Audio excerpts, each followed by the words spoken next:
Enche, Senhor, com a Tua glória. Nós precisamos, assim como o ar que nós respiramos. Sabemos que aonde o Seu Santo Espírito está, onde a Tua presença está, Senhor, o maligno não pode permanecer. Este é o ambiente do céu, essa é a atmosfera do céu. Que a atmosfera do céu possa impregnar em cada coração. Aquele que entrou triste, receba da alegria. Aquele que entrou cansado, receba renovo, receba força. Aquele que entrou aqui hoje ferido, receba cura. Aquele que entrou aqui preso por situações, em nome de Jesus, seja liberto, quebre as algemas. Espírito Santo de Deus, age no meio do teu povo, é o que nós clamamos em nome de Jesus. Amém? Sabe, falar que a gente está vivendo dias em que precisamos muito de Deus é redundar no óbvio. Nunca, sempre a humanidade precisou de Deus. Mas se a gente pudesse dizer assim, qual é a geração que mais precisou de Deus?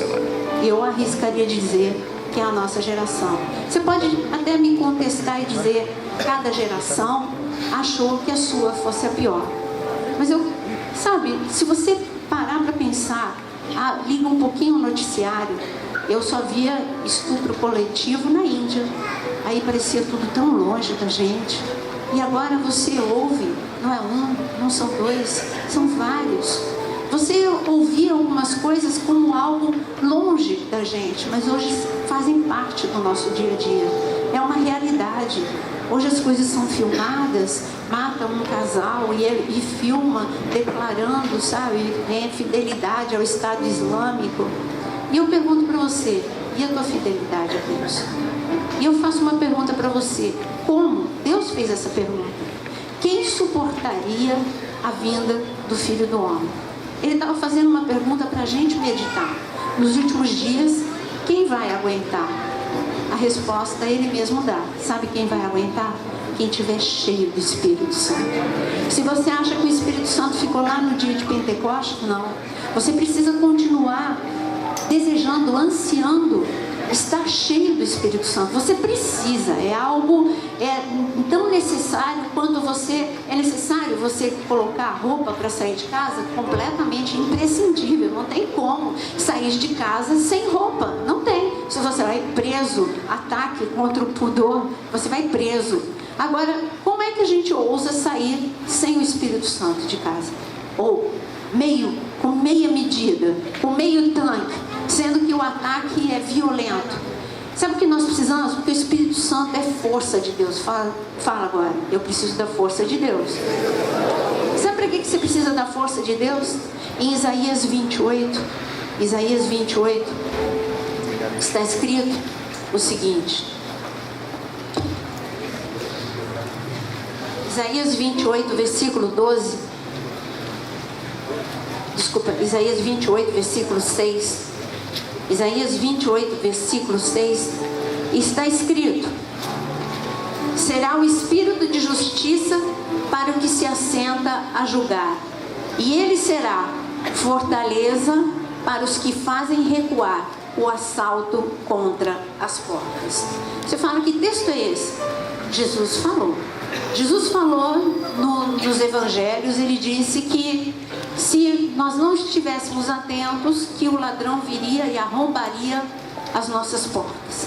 E aqui ele está dizendo que a porta só não é arrombada, a porta da nossa casa, a porta da nossa família, que entra na nossa família, ela só não é arrombada se você estiver cheio da força do Espírito Santo, para você poder fazer recuar todo ataque contra a tua casa.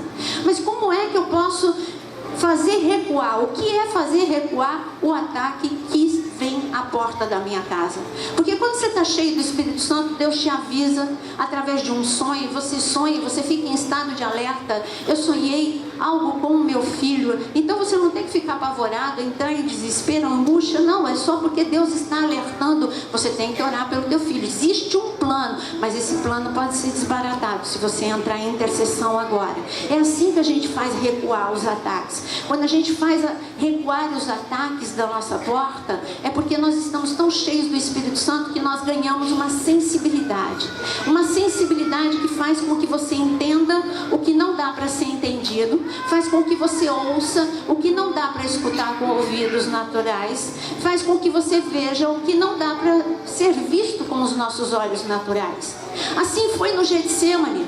Os discípulos estavam dormindo e não ouviram nada. Talvez um ouvisse o ronco do outro, nada mais do que isso. Pedro, Tiago e João. Se você disser que eram três homens que não serviam a Deus, que isso, largaram tudo para seguir Jesus. Eram três homens que amavam a Deus, que seguiam Jesus, mas faltava o que hoje nós temos à nossa disposição: serem cheios do Espírito Santo. E como eles não tinham a sensibilidade do Espírito Santo atuando na vida deles ainda com força total, eles tinham a unção que estava em Jesus e que Jesus transferia para eles. O Espírito Santo ainda não tinha vindo sobre a terra. Ele vinha em situações especiais, mas eles não estavam cheios do Espírito Santo. Se eles estivessem, eles teriam escutado o que Jesus escutou. Jesus disse para os três, a última vez que Jesus foi acordar Pedro, Tiago e João: ei, acorda, porque ouço os passos do inimigo. Jesus ouviu os passos do inimigo antes dele chegar. Se o plano de salvação não fosse Jesus se entregar, Jesus teria saído daquela situação. Não foi a vida de Jesus, não foi tirada. Jesus entregou a sua vida. Ele falou: ninguém tira, eu entrego. Ele entregou. Ele ouviu os passos do inimigo e ele ficou parado, porque era tempo, era a plenitude dos tempos para ele ir para a cruz, para nos salvar e nos resgatar. Mas nós precisamos adquirir sensibilidade. Por isso, põe a mão nos teus ouvidos agora. Que o Espírito Santo possa abrir os teus ouvidos, para que você ouça os passos do inimigo antes dele chegar na sua vida. Que ele te dê entendimento e discernimento.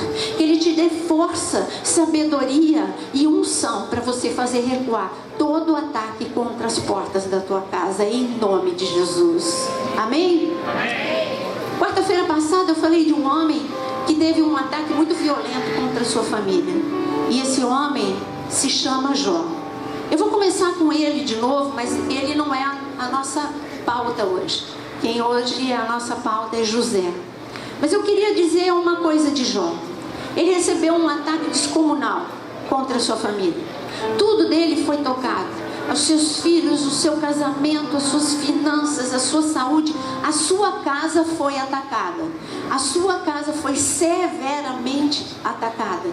E você fala: mas e aí? Como pode? Um homem que servia a Deus. Deus queria que Jó tivesse uma experiência. Não basta me servir. Você precisa ter olhos espirituais, ouvidos espirituais. Você precisa estar cheio do Espírito Santo. Quando esse ataque veio sobre a vida de Jó, ele ficou desconcertado, como quase todos nós. Posso dizer até todos nós ficamos debaixo de um severo ataque. Ele quis entender, a princípio ele quis entender, mas depois ele desistiu de entender. Jó começou a andar pelo caminho certo. Jó começou a se agarrar em algo que ele tinha amor e fé. Então ele começou a se agarrar nesses dois pilares: amor a Deus. Eu não nego Deus, posso não estar entendendo nada do que está acontecendo, mas eu não nego Deus. Eu tenho fé em Deus, assim como essa história que o Luiz Arcanjo contou. Ele sentou no carrinho de Deus. Eu tenho fé em Deus, eu sei. Ele fez uma confissão tremenda. Ele falou em Jó capítulo 19, ele disse: eu pensei que o meu Redentor vive. Ele teve uma visão, ele teve uma revelação. Como é que esse homem, antes de Jesus ter vindo, ele podia falar de redenção? Como é que ele podia dizer de um Redentor vivo? Ele teve uma revelação pessoal do que Jesus faria na obra de cruz. E ele já assumiu: peraí, se eu tive essa revelação, já assumo para a minha vida. Ele é o meu Redentor e ele vive.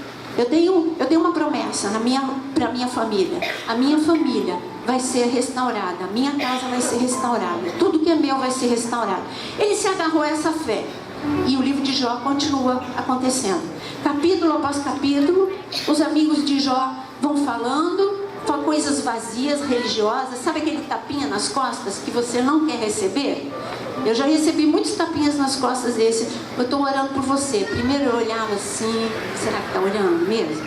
Será mesmo que está orando? Essa era a primeira coisa que subia ao meu coração.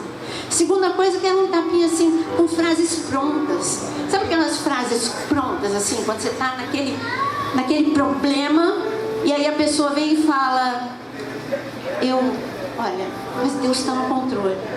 Olha, essa frase, eu sei que Deus está no controle, mas fala alguma coisa mais, além de Deus estar no controle. Chora com Ele, sabe, mostra que você está lá, que você está presente no problema dele, se interessa pelo problema da pessoa, fala e mostra mesmo que você está orando e que você lembra dela.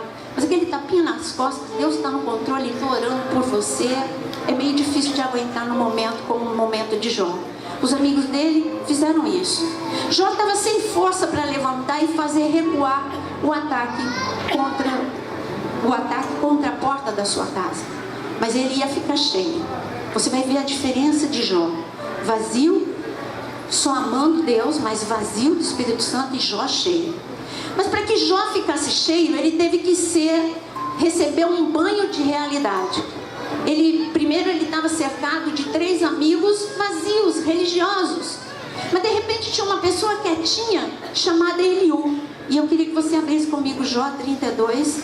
Esse foi o banho de realidade que Jó recebeu. Esse amigo estava quietinho, e ele esperou todo mundo falar todas as asneiras que tinham que ser ditas, até mesmo Jó. Mas Jó, ele tinha a vantagem de estar agarrado em 2 pilares: amor e fé. Amor e fé. Fala comigo: amor e fé. Essas são 2 forças liberadas pelo céu. Esse tipo de amor que eu estou te falando não é o amor daqui da terra, não. Jó, ele estava com uma conexão direta com o céu. Ele estava recebendo, ele estava agarrado a um amor que o raciocínio não entende. Nem a mulher de Jó estava entendendo como é que ele continua servindo a Deus. Com tudo isso, nega o teu Deus e morre, ela disse. E Jó, nem mesmo a própria esposa dele dizendo isso, ele disse: não, eu não nego Deus. Eu vou morrer e nem nego Deus. Eu bem sei naquele que eu creio. Ele estava dizendo isso. Eu estava agarrado em 2 pilares de força que vinham do céu, mas estava faltando o Espírito Santo, a força do Espírito Santo dentro dele. Eliú estava quietinho, e de repente Eliú começa a falar. Em Jó capítulo 32, versículo 8, a primeira realidade que ele fala para Jó: olha, Jó, agora que todo mundo parou de falar, eu vou te dizer uma coisa. Na verdade, há um espírito no homem, e o sopro do Todo-Poderoso o faz sábio. Acho que você não entendeu o que está escrito aqui. Só porque está escrito em termos generalizados, há um espírito no homem. Deus está falando para você essa noite: será que você entende que o meu espírito está dentro de você? Será que você entende que o que tem de mais precioso está dentro de você? Ele está falando: há um espírito. Primeira realidade, primeira lição que Eliú deu: há um espírito no homem e um sopro. O sopro de quem?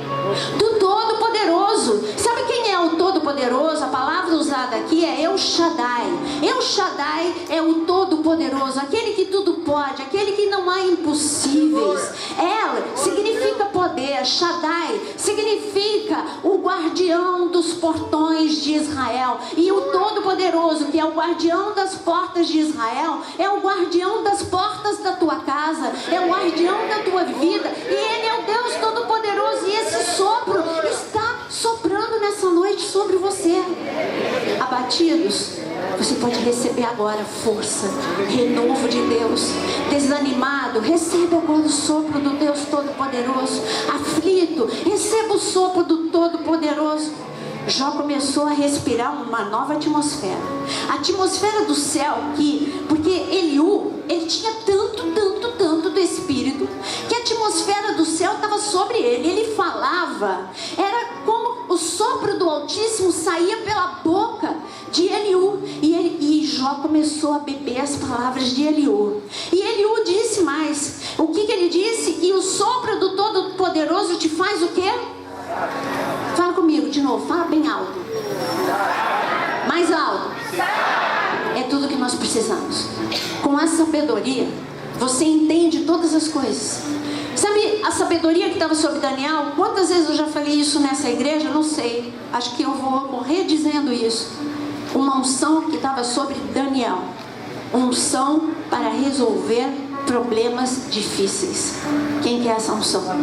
Eu quero. Essa unção vem do sopro do Todo-Poderoso, que te torna sábio para saber o que fazer, como fazer, o que orar, como agir, para saber quando intervir ou não, quando se calar, quando entrar em guerra, quando entrar em oração. Você pensa que a vida é só fazer guerra? A vida é adoração, a vida é súplica, a vida é petição, a vida é diálogo, a vida é intimidade com Deus. Tem momento que você vai entrar em guerra, tem dia que Deus vai falar: adora que eu derroto os teus inimigos enquanto você adora. Mas para isso você precisa ser sábio e cheio do Espírito Santo. Fala comigo: cheio do Espírito. Cheio do Espírito. Até o diabo sabia que esse era o segredo do Éden. Adão e Eva, cheios do Espírito, ele não podia fazer nada. Então ele começou com alfinetadas diárias para esvaziar. Sabe quando você vai esvaziando devagarinho algo por um vazamento? Ele começou a dar alfinetadas para que não percebesse que ele estava por perto. Ele começou a dar alfinetadas, aí eles foram perdendo gradativamente porções de Deus. Eu estava falando agora ali no gabinete para o Jonas, para o pastor Júlio e a pastora Madelon, que teve um momento da minha vida em que eu fiquei numa igreja em que não era avivada. E ao invés de eu permanecer avivada por uma busca pessoal, eu entrei no ritmo da igreja. Sabe, o diabo foi colocando um alfinete e eu fui esvaziando, e eu não percebi. Eu só acordei o dia que eu estava vazia.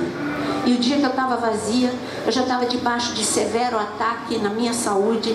Eu já estava debaixo de severo ataque em várias áreas da minha vida, e sem força para reagir, e sem sabedoria para saber o que fazer e como agir. E eu tive que pedir socorro para quem era cheio do Espírito Santo. Quem eu conhecia que era cheio do Espírito Santo, a primeira pessoa que eu lembrei: pastor Francisco. Ele vai me socorrer. Eu moro em Campo Grande, ele mora em Cuiabá, mas não faz mal. É a única pessoa que eu conheço agora de cabeça que é cheio do Espírito Santo e vai saber o que fazer. E eu telefonei e pedi socorro, mas muito envergonhada, porque eu já tinha uma caminhada com Cristo. Eu já devia saber como fazer recuar aquele ataque às minhas portas. E você precisa ser cheio do Espírito para ser sábio em tempo de crise. Em tempo de crise é quando tem as melhores oportunidades de milagre. Deus está falando: ei, é agora que eu quero mostrar quem sou eu para você, e quem sou eu para você mostrar para o mundo que eu sou o Deus Todo-Poderoso na tua vida. Em tempo de crise é o maior campo para os milagres de Deus. Mas Eliú falou mais, e eu queria que você abrisse comigo ainda em Jó 32. Eu falei abrir porque eu tive que virar a página na minha Bíblia. Versículo 18. Versículo 18. Eliú fala em que condição ele está. Olha quem era Eliú. Ele era jovem, não tinha nome. Os 3 amigos de Jó eram homens ricos como Jó, homens importantes como Jó um dia tinha sido e voltaria a ser. Mas esse amigo Eliú não tinha nome, não tinha honra, não tinha idade, não tinha dinheiro. Mas olha quem era ele. Porque eu tenho muito o que falar. Olha como é que ele estava por dentro. O meu espírito me constrange. Dentro de mim eu sou como vinho sem respirador, como odres novos. Eu estou prestes ao quê? A arrebentar. Jó ficou quietinho. Arrebenta, meu filho, arrebenta agora, arrebenta sobre mim. Dá um pouco do que você tem para mim. E aí Eliú começou a falar. E Eliú hoje, eu não estou aqui no CTPA dando aula, então eu não posso falar frase por frase tudo que Eliú falou. Mas Eliú começou, era a voz de Deus aqui na terra, era a sabedoria de Deus, era a força de Deus, era consolo de Deus, era amor de Deus. Ele era tudo. O diabo falou: ei, agora eu tenho que bater em retirada. Chegou um cheio do Espírito Santo. E aí quando o diabo recuou por causa da presença de Deus na vida de Eliú, os ouvidos de Jó se abriram e Jó começou a ficar cheio do Espírito Santo. Tão cheio do Espírito Santo que teve um momento que Jó não precisou mais de Eliú. Eliú falou: acabei de falar, Aí quando Eliú acabou de falar, Deus desceu para falar com Jó. E aí os últimos capítulos de Jó é um diálogo entre Deus e Jó. Não tem um livro que mostre um diálogo tão completo e tão longo como o livro de Jó. Entre Deus falando, falou com Jó.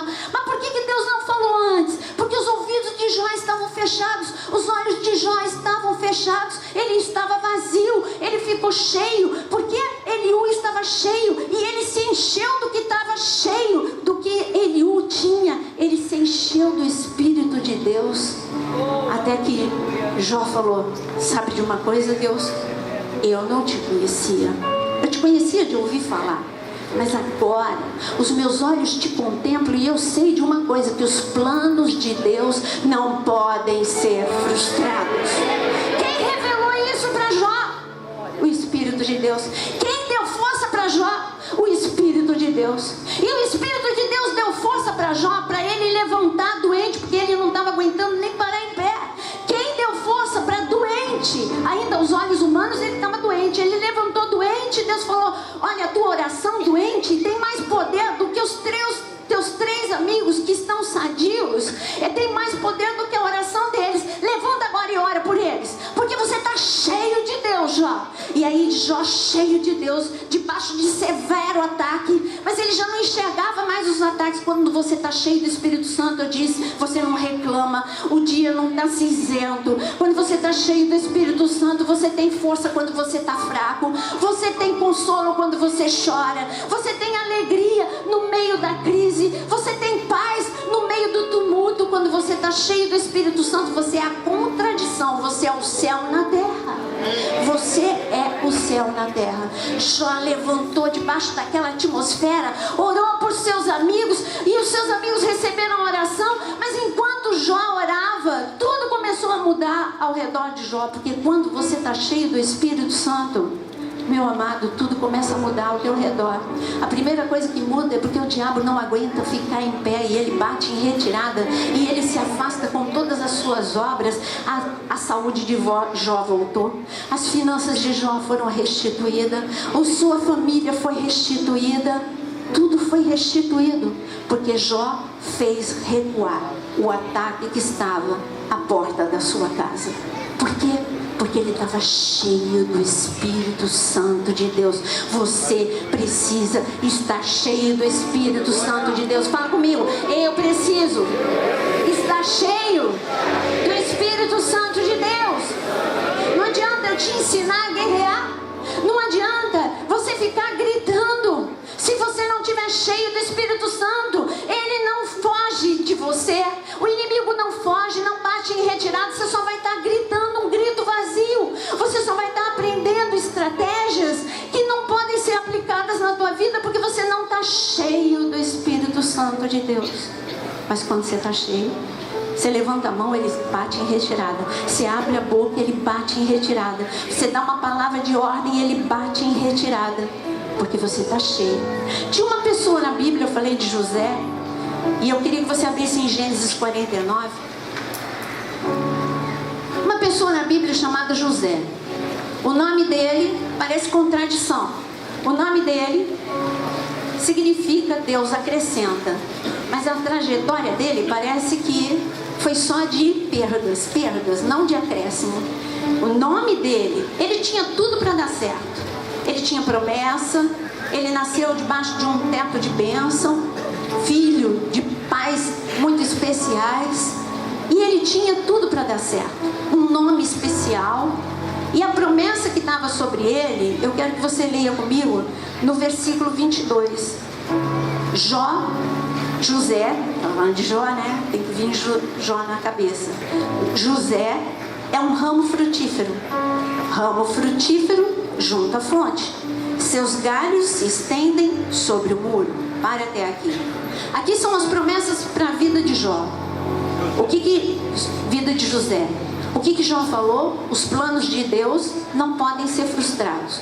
Não podem ser frustrados pelo inimigo, mas pode ser frustrado por você. Eu vou repetir. Os planos de Deus não podem ser frustrados. Não pode ser frustrado pelo inimigo, porque ele não é maior do que Deus. Mas Deus te deu um livre-arbítrio, e eles podem ser frustrados por tua causa, por minha causa. Por minha causa. Os planos de Deus foram frustrados por alguns anos no meu ministério, quando eu recuei.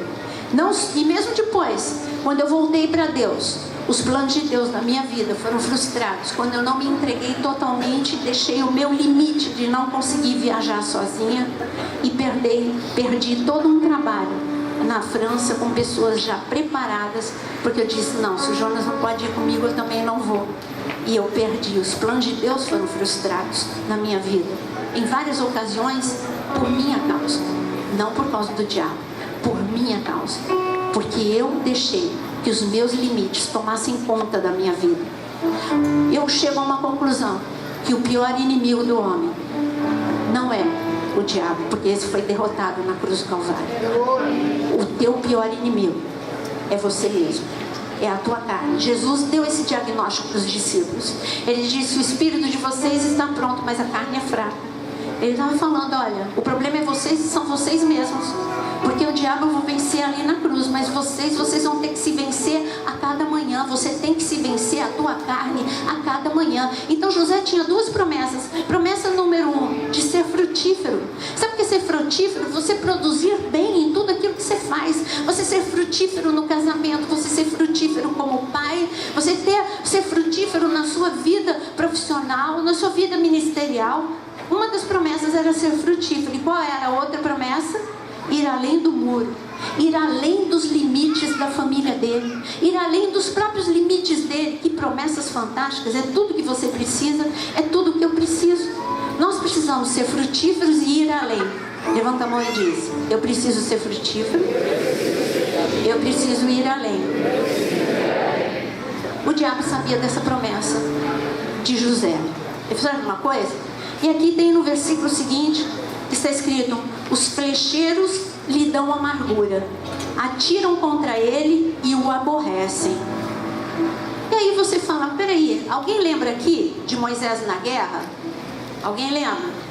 Ele estava lá em cima do monte, Josué estava ali guerreando, ele estava na guerra de uma certa forma, Moisés estava.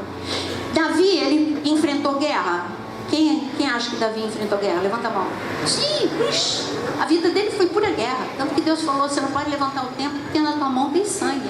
A vida de Davi, do momento que ele assumiu o trono até o último dia, foi pura guerra.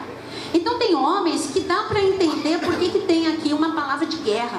Arqueiros. Mas José, ele nunca foi para a guerra. A história de José saiu da casa do pai, foi vendido para o Egito e lá ficou no Egito. Ficou na casa de Potifar, depois foi para a prisão, tudo injustamente, foi para o Egito injustamente. Mas eu não vi José na guerra. Você viu José na guerra? Tem alguma palavra de que José foi para a guerra? Não, não tem. Então Deus está falando aqui sim de uma guerra espiritual.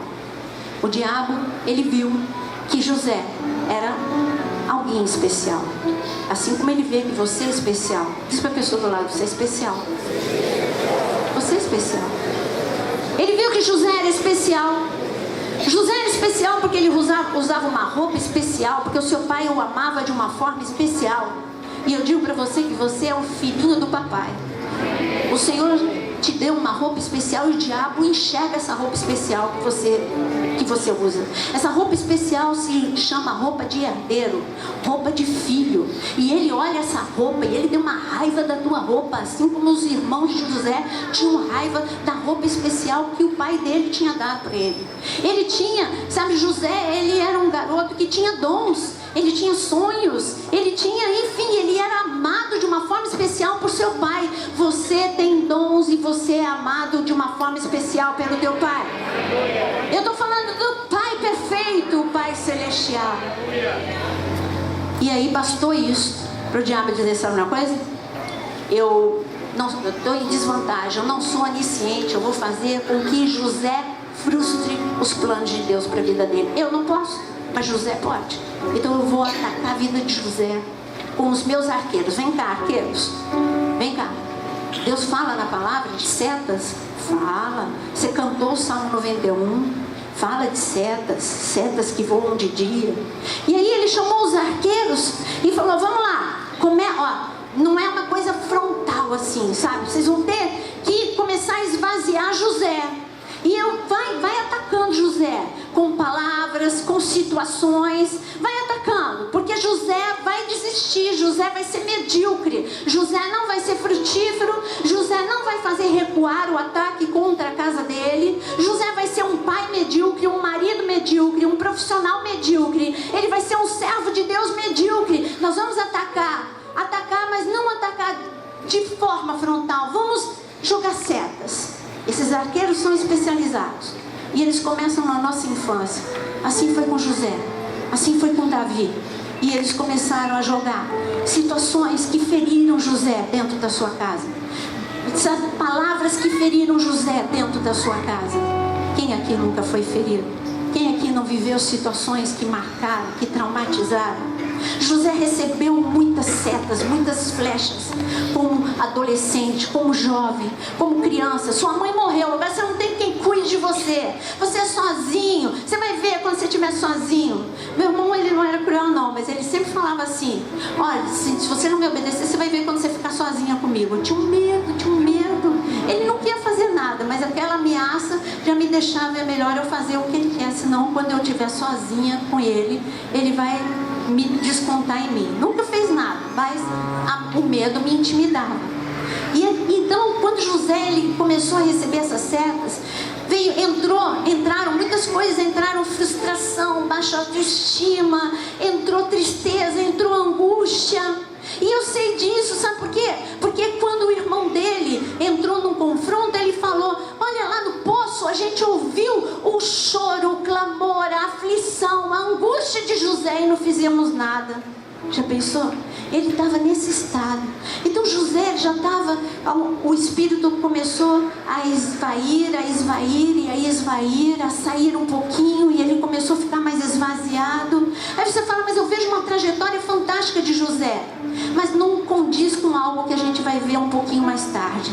E de repente, quando Deus, ele cresce, ele vai para o Egito, e ele começa, esses arqueiros falam: não, vamos atacar a vida profissional dele também. E ele é atacado injustamente, ele é acusado injustamente na casa de Potifar. Profissionalmente ele foi injustiçado, na casa dele ele recebeu setas, na vida profissional ele recebeu setas. Ele gostava muito de Potifar, nos relacionamentos ele recebeu frustração e setas também. E os venenos foram entrando, e José foi ficando mais fraco, Paixão por Deus nunca o diabo conseguiu roubar. Conseguiu roubar ânimo, força, alegria, paz, discernimento, entendimento. Ele começou a retirar da vida de José. E de repente, José chega num momento crucial.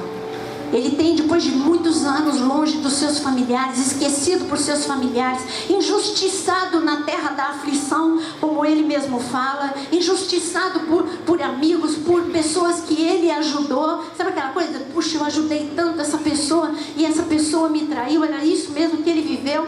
E quando chega o momento dele encontrar e ser restaurada a família dele, ele não estava pronto para aquilo. Ele começou a querer se vingar dos seus irmãos. A amargura tomou conta do seu coração. A tristeza e a aflição tomou conta do seu coração. E ele tinha ali a opção de anular as setas e viver a promessa de Deus, ou deixar que as feridas fizessem com que os planos de Deus fossem frustrados na sua vida. Ele tinha mais um desafio, e eu quero que você leia comigo. Gênesis 41. Gênesis 41. Sabe o que Deus queria para José? Que ele tivesse uma família abençoada.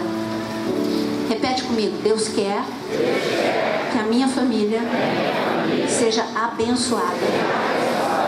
Deus quer, este é o plano original de Deus, famílias abençoadas. Foi o que ele disse para Abraão: Abraão, você vai abençoar, eu te abençoo, e você vai abençoar, todas as famílias da terra serão abençoadas através de você. O projeto original de Deus são famílias abençoadas, casamentos abençoados, casamentos frutíferos, casamentos que vão além do muro. O seu casamento vai ser melhor do que o casamento do teu pai e da tua mãe, do que do teu avô e da tua avó. Você é além do muro. Os teus filhos serão mais abençoados. A tua geração tem que ser mais abençoada do que a geração anterior. Esse é o plano original de Deus, até a gente chegar aonde Ele quer, o céu na terra, geração após geração, pessoas mais abençoadas. E hoje nós temos o sangue de Jesus, temos a obra de cruz e podemos viver a plenitude da bênção de Deus. Você tem que viver mais bênçãos do que a geração anterior. E José tinha que viver isso. Ou ele iria viver a herança da mãe dele, lá de Labão, ou ele ia viver, sabe, mediocridade, como a sua mãe viveu. A mãe dele teve a vida interrompida precocemente, e Deus estava falando: José, você não, José, não, José, você vai passar além do muro, tua vida não vai ser interrompida precocemente. E eu digo para você, você é a pessoa, através da tua vida, eu digo para você, através da minha vida, eu declaro que toda maldição de suicídio na minha família foi quebrada. Até a minha vida teve suicídio, até a minha geração teve suicídio, mas da minha geração para frente não vai ter mais, em nome de Jesus. Eu não sei o que vem geração após geração na tua família, se é divórcio, se é o câncer, se é o vício, mas eu digo que a partir de você não vai mais acontecer, porque Cristo está em você. Não é você não, é Cristo em você. Cristo em você, a esperança da glória. E José tinha que ver isso. A partir de mim, olha, até aqui a coisa não deu muito certa, nem com a minha mãe deu muito certo, mas comigo eu tenho uma promessa: eu vou ser frutífero e eu vou passar além do muro. E ele, aqui está escrito que quando ele assumiu o trono no Egito, no versículo, deixa eu ver, Gênesis 41, onde está escrito aqui, 45. A José, Gênesis 41, versículo 45. Gênesis 41, 45. Está falando que Faraó, eu vou começar no 44 para fazer mais sentido para você. Disse ainda Faraó a José: eu sou o Faraó, contudo sem a tua ordem ninguém levantará a mão ou pé em toda a terra do Egito. Profissionalmente ele estava rompendo, agora ele tinha um desafio. Olha o que está escrito: e a José chamou o Faraó de Zafenate-Paneia e lhe deu por mulher a Azenate. Olha a mulher que foi dada para ele: Azenate, filha de Potífera, sacerdote de On. Puxa, que complicado. Uma esposa, José recebe uma esposa cheia de ilegalidades, cheia de maldição no histórico dela.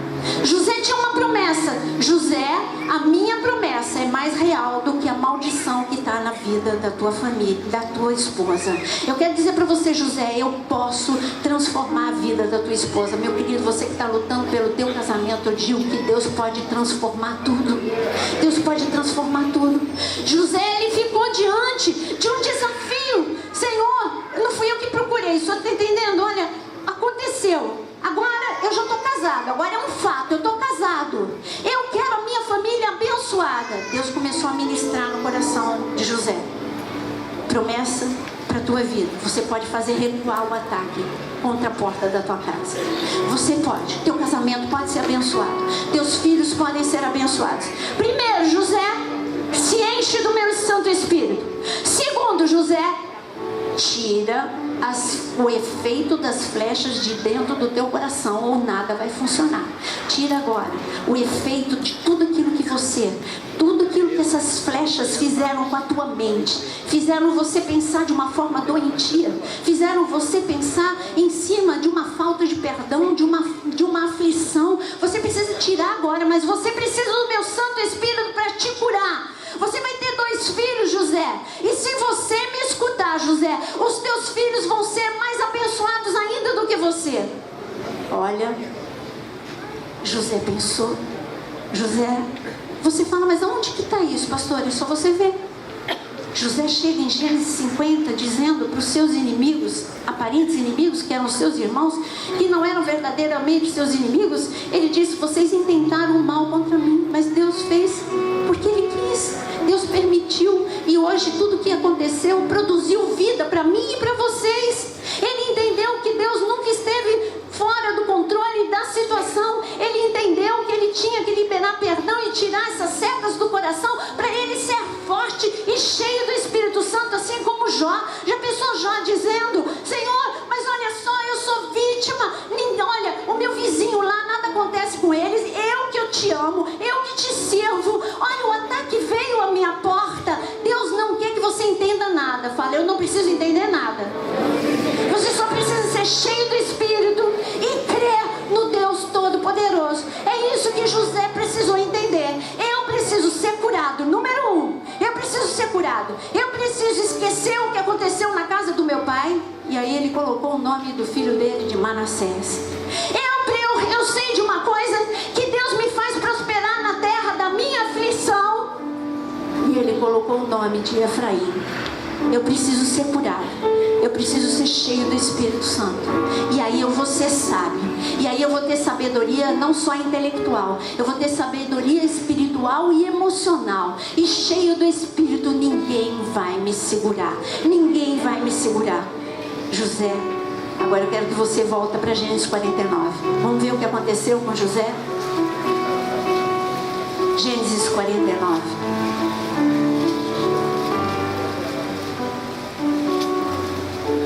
Nós deixamos José com uma promessa no versículo 22. Qual era a promessa? Seja um ramo frutífero junto à fonte, e que seus galhos se estendam sobre o muro. Eu quero profetizar sobre a sua vida. Você é o José dessa geração. Nunca uma geração viveu tamanha semelhança com o tempo de José. Crise na terra, mas os celeiros de José estavam cheios, a começar pelo seu coração, cheio do Espírito Santo de Deus. Em tempo de crise ninguém tinha nada, mas José tinha um milagre, a provisão diária para a vida dele, tanta provisão que ele podia abençoar os outros. E eu digo que Deus vai te dar provisão para você abençoar a outros. O teu casamento vai ser tão feliz que você vai abençoar outros casamentos. Você vai ter filhos tão em ordem que você vai abençoar pais que têm filhos em desordem. A unção que está sobre você vai sobejar para você alcançar os seus vizinhos, os seus familiares, em nome de Jesus. Você vai ser tão cheio da prosperidade de Deus que você vai ter dinheiro para ter o sossego e vai poder abençoar em nome de Jesus. Isso é longe da tua realidade, mas não está longe. Jesus não está longe. E porque Jesus não está longe, a restituição não está longe, porque Ele disse que nos últimos dias Ele tiraria o dinheiro do ímpio. Será que você está vendo no nosso país sendo tirado o dinheiro da mão de quem roubou? Você está vendo isso? Você está vendo isso com os teus olhos? Você está ouvindo isso com os teus ouvidos? Isso é uma realidade. É Deus, fala, é Deus. Deus está tirando o dinheiro dos ímpios. Está aqueles que estavam nadando e dinheiro está tendo que devolver. Está sendo envergonhado, está sendo humilhado, porque chegou a hora desse dinheiro vir para as tuas mãos. Não sou eu, está escrito na Bíblia. Nos últimos dias eu tirarei a riqueza dos ímpios e colocarei nas mãos daqueles que me servem. Você serve a Deus? Dá para chegar a tua bênção, meu querido. Fala, dá para chegar a minha bênção. Dá para chegar a tua bênção. Dá para chegar a tua bênção. Dá para chegar. Eu ouço ruído de bênção. Eu ouço ruído de bênção. Eu vejo com os meus olhos espirituais as nuvens de bênçãos chegando. Nós vamos viver essa realidade. José viveu. Você vai viver em nome de Jesus.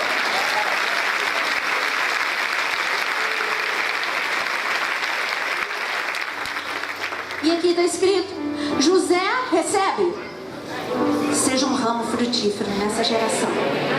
Vai além do muro. Vai além. Os teus limites não vão te impedir. Os teus limites não vão te impedir. José disse: eu não vou ficar limitado com o meu emocional. Eu quero ser cheio do Espírito de forma que o meu emocional seja suplantado pela unção de Deus. Amém? O teu emocional vai ser restaurado por causa da unção que está em você. Cheio do Espírito não dá tempo de ficar doente. Cheio do Espírito não dá tempo de ficar amargurado. Cheio do Espírito você tem unção, força e glória. glória. Vamos ver agora o que aconteceu com José? Se isso é uma realidade. Os flecheiros vieram, deram amargura, atiraram contra ele e o aborreceram. Mas José escolheu viver o versículo 24. Eu quero é Deus. Ah, tinha uma música aqui no início da igreja. Quem aqui, tá vendo? Já sabe, né? É uma música que Eu Quero é Deus, que a Baby cantava muito. E ela estava frequentando a nossa igreja, Baby do Brasil. E ela levou a nossa igreja, era pequenininha, para gravar uma música com ela. A gente ficou acho que umas 3 horas cantando. Nunca mais eu quis cantar essa música. Eu tive que cantar 3 horas. Tu és fiel e essa música Eu Quero é Deus. Mas você tem que falar hoje, eu quero é Deus. José falou, eu quero é Deus, eu quero é Deus. Não supervaloriza o teu inimigo, supervaloriza a presença de Deus na tua vida. E assim, José, ele quis Deus. E sabe o que está acontecendo? Olha o versículo 24. O seu arco, porém, permanece firme. Segura bem o teu arco, segura aí. Os seus braços foram feitos ativos pelas mãos do poderoso de Jacó, sim, pelo pastor e pela pedra de Israel. Braços ativos, levanta o teu braço. Toda paralisia agora seja retirada do teu braço. A amargura, a tristeza, a aflição, a ansiedade não vai paralisar o teu braço. Braço ativo, porque você vai ser cheio do Espírito de Deus. Você pode ficar em pé, cheio do Espírito de Deus. Levanta os dois para ficar os dois ativos. Tem gente aqui que é destro, tem gente aqui que é canhoto. Não importa, você levanta os dois. Eu quero a força nos dois. Eu não quero só na minha destra, eu quero a força de Deus nos meus dois braços. Quando um cansar, eu atiro com o outro, porque eu vou fazer recuar os ataques contra a porta da minha casa, na autoridade do nome de Jesus. E assim ele disse, os braços de Jacó foram feitos ativos, porque a mão do Deus Todo-Poderoso era com ele. A presença de Deus, fala comigo essa palavra, você vai ouvir muito daqui pra frente essa palavra. Presença de Deus. A presença de Deus na tua vida faz a diferença. A presença da força de Deus na tua vida faz a diferença. A presença da sabedoria de Deus na tua vida faz a diferença. A presença do amor de Deus na tua vida faz a diferença. A presença da paz de Deus na tua vida faz a diferença. A presença do Todo-Poderoso, o sopro do Deus Altíssimo na tua vida faz a diferença, que fez na vida de Eliú, na vida de Jó e na vida de José. Eu só vejo José pisando em todo mundo sem ter que guerrear muito. A unção de Deus era tão forte que os seus inimigos começaram a cair. De repente, sabe o que eu vejo na Bíblia? Eu vejo a Zenate, a mulher de José, totalmente rendida a Deus. Aonde, pastor? Eu perdi. Onde é que está escrito que a Zenate ficou rendida a Deus? Como não? Ela permitiu que José pusesse o nome nos seus filhos. Primeira coisa, permitiu que não fosse um nome egípcio. José recebeu um nome egípcio. Seus filhos não receberam um nome egípcio. Os seus filhos se chamaram Efraim e Manassés. Não receberam o nome egípcio. Essa mulher se converteu, se rendeu. Você vê José, ali José com toda a força, com toda a unção. Se ele tivesse uma mulher para trás, uma mulher com maldição, ele não ia estar com toda aquela força. Primeiro milagre, a casa de José foi restaurada, seus filhos foram abençoados e José pôde viver o melhor da terra. Ele pôde ser o ramo que Deus falou para ele. Ele pôde ir além do seu pai, além da sua mãe. Ele foi além da sua geração. Jesus deixou esse desafio. Sabe o que eu tenho para você? Você tem que chegar até aqui, ó. Você tem que fazer milagres iguais ou maiores do que eu fazia. O padrão que eu te deixei aqui na terra é esse. Você está aqui embaixo. Sobe o padrão. Eu estou em busca. Eu e Jonas estamos em busca desse padrão. E você vai estar em busca desse padrão em nome de Jesus. Levanta a tua mão e diz agora: tudo que eu preciso é da tua presença. Tudo que eu mais quero é a tua presença, Senhor. É a tua presença, Senhor. Começa a buscar, começa a adorar. Enquanto você está buscando, enquanto você está adorando, o Espírito de Deus começa a soprar sobre a tua vida. Oh, sopra, Espírito, sopra, sopra.